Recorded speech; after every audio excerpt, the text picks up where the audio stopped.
అమ్మగారిల్లైన కుమ్మరి వీధి నుండి చాకల వృత్తికి చెందిన వారు ఘటాన్ని మెట్టినింటికి తీసుకొస్తారు. అక్కడి వారు ఘటానికి ముందు పూజలు నిర్వహిస్తారు. ఆ ఘటాన్ని అమ్మవారి ప్రతిరూపంగా భావిస్తారు. తర్వాత కాంపాలంలో ఉన్న పనిబాట వారు సారెను తీసుకుని వస్తారు. ఆ సారెను ఘటంలో ఉంచి పూజలు చేస్తారు.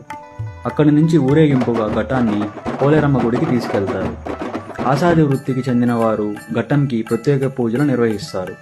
తర్వాత ఘటాన్ని రాజువారి సంస్థానానికి తీసుకెళ్లి మొదటి పూజను నిర్వహిస్తారు. ఆ ఘటంలో సద్యాన్నంతో పాటు ఇతర నైవేద్యాలను వేసి ప్రసాదంగా పంచుతారు. ఆ ప్రసాదం కోసం జనాలు తొక్కిసలాట చేస్తారు. ఈ సందర్భంలో పోలీసులు సహాయం ఉంటుంది. తర్వాత రాత్రి మళ్లీ ఘటాన్ని మెట్టినింటికి తీసుకెళ్తారు. చాకలి వారు ఘటోత్సవం అయ్యే వరకు కఠిన నియమాలు పాటిస్తారు. అవే వస్త్రాలు ధరించడం, చల్లని నీటితో స్నానం చేయడం, నేల మీద నిద్రించడం చేస్తారు. ఆ తర్వాత రోజు నుండి జాతర ముందు రోజు వరకు ఆ ఘటం వెంకటగిరిలో ప్రతి ఇంటికి వెళ్లి పూజలు స్వీకరిస్తుంది. ఇలా అంగరంగ వైభవంగా పోలేరమ్మ ఘటోత్సవం నిర్వహించబడుతుంది.